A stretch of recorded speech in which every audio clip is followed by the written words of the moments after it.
നമസ്കാരം. ഞാൻ doctor Firdaus Iqbal, Changampally, chief physician, Changampally Vaidyabhavan, Thirunavaya. ഇന്നത്തെ എപ്പിസോഡിൽ നമ്മൾ നോക്കാൻ പോകുന്നത് പഥ്യം അപഥ്യം എന്ന കാര്യങ്ങളെക്കുറിച്ചാണ്. സാധാരണയായിട്ട് ആയുർവേദ മരുന്ന് എന്ന് കേൾക്കുമ്പോൾ എല്ലാവരും ചോദിക്കും, ഡോക്ടറെ ഇതിന് പഥ്യമുണ്ടോ എന്ന്. പലപ്പോഴും മരുന്ന് എഴുതുന്നതിന് മുമ്പ് ഫോണിലോ അല്ലാത്ത നിലയ്ക്കോ അവരാദ്യം വിളിച്ച് ചോദിക്കുക, എനിക്ക് ഡോക്ടറെ ഇന്ന് കാണാൻ വരണം, മരുന്ന് കഴിക്കണം എന്ന് ആഗ്രഹമുണ്ട്, പക്ഷെ പഥ്യം നോക്കാൻ പറ്റില്ല, പഥ്യം ഉണ്ടോ?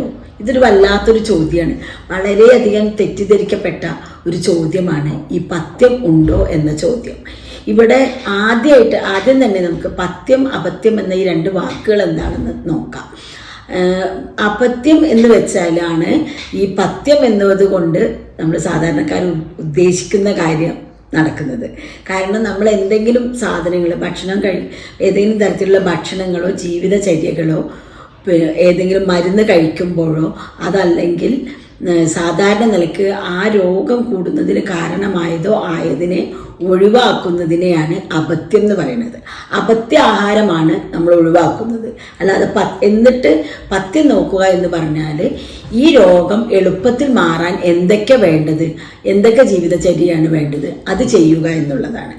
അപ്പോൾ ഇവിടെ സാധാരണയായിട്ട് പലപ്പോഴും നമ്മൾ ആയുർവേദ മരുന്നിൻ്റെ പഥ്യങ്ങൾ എന്ന് പറയുമ്പോൾ പ്രധാനമായിട്ടും മനസ്സിലാക്കേണ്ടത് മരുന്നിനല്ല പഥ്യം, മറിച്ച് രോഗത്തിനാണ്.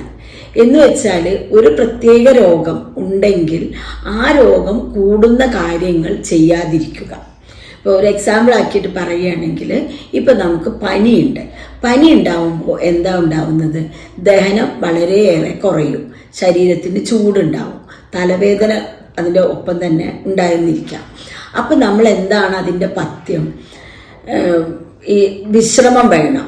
പിന്നെ ദഹന വ്യവസ്ഥ തകരാറായ കാരണം എളുപ്പത്തിൽ ദഹിക്കുന്ന ഭക്ഷണം കഴിക്കണം. അതുകൊണ്ട് നമ്മൾ പ്രിഫർ ചെയ്യൽ കഞ്ഞി, അതല്ലെങ്കിൽ കോഫി, ബ്രെഡ്, ഇതൊക്കെ സാധാരണ നമുക്ക് എല്ലാവർക്കും അറിയുന്ന കാര്യങ്ങളാണ്.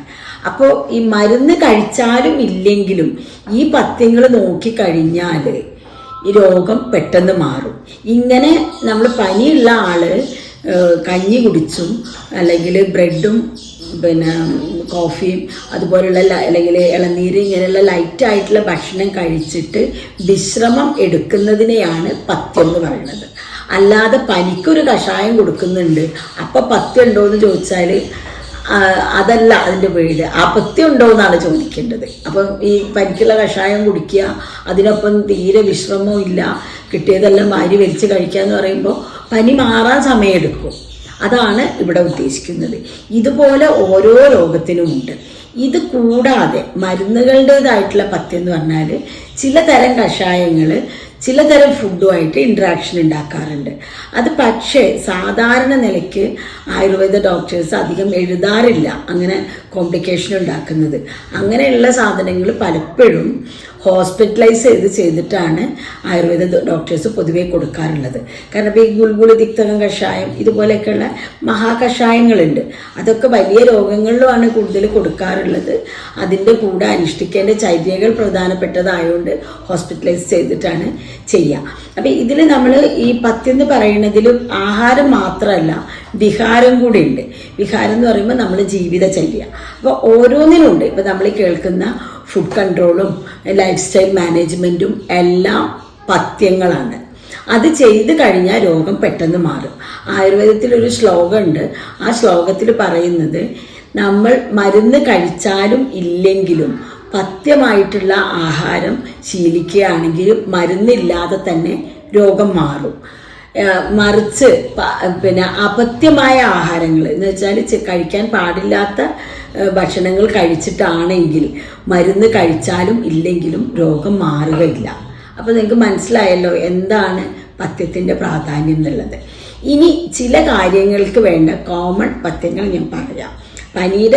പനിയെക്കുറിച്ചുള്ളത് ഇപ്പോൾ ആദ്യമേ പറഞ്ഞു. അപ്പോൾ ഒന്നുകൂടെ അതിനോട് ആഡ് ചെയ്യാനുള്ളത്, സാധാരണയായിട്ട് എല്ലാ വൈറൽ ഫീവറുകളും ഒരാഴ്ച കൊണ്ട് മാറും. സാധാരണ ജലദോഷപ്പനി മുതലായത് അത് നമ്മൾ കേട്ടിട്ടുണ്ടാവും. ജലദോഷം എന്ന് പറഞ്ഞാൽ ചികിത്സിച്ചാൽ ഒരാഴ്ച കൊണ്ട് മാറും. ഒരാഴ്ച എന്നുള്ളത് 1 എന്നുള്ളതാണ്. ചികിത്സിച്ചിട്ടില്ലെങ്കിൽ 7 ദിവസം കൊണ്ട് മാറും. രണ്ടും ഒന്നാണ്, പക്ഷെ ഒന്ന് 7 മറ്റേത് 1 എന്ന് പറയുന്ന ഒരു തമാശയായിട്ട് പറയാറുള്ളതാണ്. അപ്പോൾ ഇതുപോലെ ഇത്തരം പനികളൊക്കെ വരുമ്പോൾ ഈ വൈറൽ ഫീവർ ആണെങ്കിൽ നമുക്ക് ചെയ്യാൻ പറ്റുന്നത് കംപ്ലീറ്റ് റെസ്റ്റ്, ആ റെസ്റ്റിൻ്റെ പാർട്ടായിട്ട് ചെയ്യാവുന്നതാണ്. അധികം ഭക്ഷണം കഴിക്കാതിരിക്കുക. ഈ റെസ്റ്റ് എടുക്കുമ്പോൾ നമ്മൾ ഭക്ഷണം കഴിക്കാതിരിക്കുകയും കൂടി ചെയ്യുമ്പോൾ റെസ്റ്റ് ഉള്ളത് കൊണ്ട് ഭക്ഷണം കഴിക്കാത്തതിൻ്റെ ഒരു ബുദ്ധിമുട്ടുണ്ടാവില്ല. പിന്നെ ഉള്ളത് ചൂടുവെള്ളം കുടിക്കുക, ദഹന വ്യവസ്ഥ കറക്റ്റ് ആവാൻ വേണ്ടിയിട്ട്. പിന്നെ നമ്മൾ വെയിലൊന്നും കൊള്ളാതിരിക്കുക, മഴ കൊള്ളാതിരിക്കുക, ഇങ്ങനെയൊക്കെ ആവുമ്പോൾ പ്രത്യേകിച്ച് മരുന്നൊന്നും ഇല്ലെങ്കിൽ പോലും സാധാരണ വൈറൽ ഫീവർ ആണെങ്കിൽ, നമ്മളിപ്പോൾ ഇതിൽ ഡെങ്കു ഫീവറോ അല്ലെങ്കിൽ അങ്ങനത്തെ ഹൈ ലെവൽ ഫീവേഴ്സ് അല്ല പറയുന്നത്, ഈ ഒരു ചര്യ കൊണ്ട് മാറും. ഇങ്ങനെ മാറ്റുന്നതാണ് പഥ്യം എന്ന് പറയുന്നത്. പിന്നെ അതേപോലെ നോക്കുമ്പോൾ ഇപ്പോൾ ഹാർട്ടിൻ്റെ അസുഖമുള്ള ആളുകൾക്ക് നമ്മൾ മരുന്ന് കൊടുക്കും. മരുന്ന് കൊടുക്കുന്നതിൻ്റെ കൂടെ ഒരു കൂട്ടം കാര്യങ്ങളും കൂടി പറഞ്ഞു കൊടുക്കുന്നത് ഹാർട്ടിൻ്റെ ഡിസീസ് കൂടരുതെന്ന് വിചാരിച്ചിട്ടാണ്. അല്ലാതെ ഈ മരുന്ന് കഴിക്കുന്നതിനോ അല്ലെങ്കിൽ മരുന്ന് എഫക്റ്റ് ചെയ്യൂല എന്ന് വിചാരിച്ചിട്ടല്ല. ഇപ്പം നമ്മൾ ഹാർട്ടിൻ്റെ അസുഖത്തിൽ ഏറ്റവും പ്രധാനപ്പെട്ട മരുന്നായിട്ട് പറയുന്നത് അർജുന എന്ന് പറയുന്ന മരത്തിൻ്റെ തൊലിയാണ്. അതാണ് ഫസ്റ്റ് ലൈൻ ഓഫ് ട്രീറ്റ്മെൻറ്റിൽ. മീൻസ് വളരെയധികം പരീക്ഷണ നിരീക്ഷണങ്ങളെ കൊണ്ട് തിരിച്ചറിയപ്പെട്ടുള്ളൊരു മരുന്നാണത്. അപ്പോൾ ഈ മരുന്ന് നമ്മൾ കൊടുക്കുമ്പോൾ പാൽക്കഷായമായിട്ടാണ് കൊടുക്കുക. അപ്പോൾ ഇത് കൊടുത്തു കഴിഞ്ഞാൽ ഒരുപാട് ആളുകൾ ഈ മരുന്നിൽ നിലനിന്ന് പോകുന്നവരുണ്ട്. പക്ഷെ അതിന് കൂടെ ഞാൻ പറയാറുണ്ട് അവരോട്, നിങ്ങൾ പിന്നെ റെഡ് മീറ്റ് ഒഴിവാക്കണം, പിന്നെ കൂടുതൽ എണ്ണയിൽ വറുത്ത് കോരിയ സാധനങ്ങൾ കഴിക്കരുത്, അസമയത്ത് ഭക്ഷണം കഴിക്കരുത്, ഭക്ഷണം കഴിച്ചത് ദഹിക്കുന്നതിന് മുമ്പ് കഴിക്കരുത്. ഇതൊക്കെ ഹാർട്ട് ഡിസീസിന് വേണ്ടിയിട്ടുള്ളതാണ്. മേ ബി ഈ മരുന്ന് കഴിച്ചില്ലെങ്കിൽ പോലും ഇത്തരം ചര്യകൾ നമ്മൾ ഏറ്റെടുത്ത് ചെയ്യുകയാണെങ്കിൽ മരുന്നില്ലാതെ തന്നെ ഇത് മാറാൻ പറ്റും. അതുപോലെ തന്നെ BP പ്രഷറിൻ്റെ കാര്യത്തിലും ഇതുപോലെ തന്നെ ഈ അർജുനത്തൊക്കെ ഭയങ്കര ഇമ്പോർട്ടൻ്റ് ആയിട്ടുള്ളൊരു മരുന്നാണ്. അതുകൊണ്ടുള്ള പാൽക്കഷായം വളരെ ഗുണം ചെയ്യുന്നതാണ്. അതിനൊപ്പം നമ്മൾ പറയും എണ്ണയും മെഴുക്കുള്ളത് കൂടുതൽ കഴിക്കരുത്, കൂടുതൽ ടെൻഷൻ ആവരുത്, വയറിന് ഓവർലോഡ് ഉണ്ടാവരുത്. അതുപോലെ BPയിലെ ഒരു പഥ്യമായിട്ട് നമ്മൾ പറയുന്നത് കോൺസ്റ്റിപ്പേഷൻ ഇല്ലാതെ സൂക്ഷിക്കണം എന്നാണ്.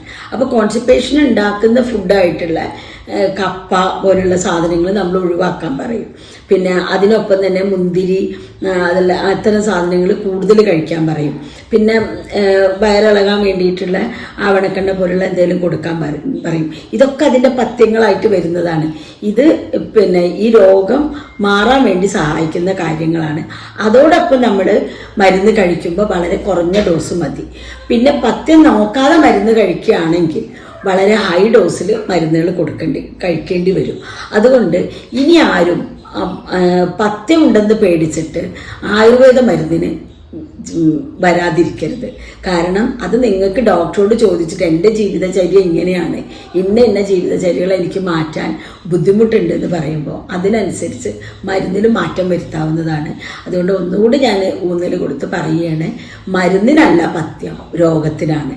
അതാത് രോഗങ്ങൾക്ക് ആവശ്യമില്ലാത്തത് അല്ലെങ്കിൽ അതാത് രോഗങ്ങൾ കൂട്ടുന്ന കാര്യങ്ങൾ ഒഴിവാക്കുന്നതിനെയാണ് പഥ്യാചരണം എന്നും പറയുന്നത്. നമസ്കാരം.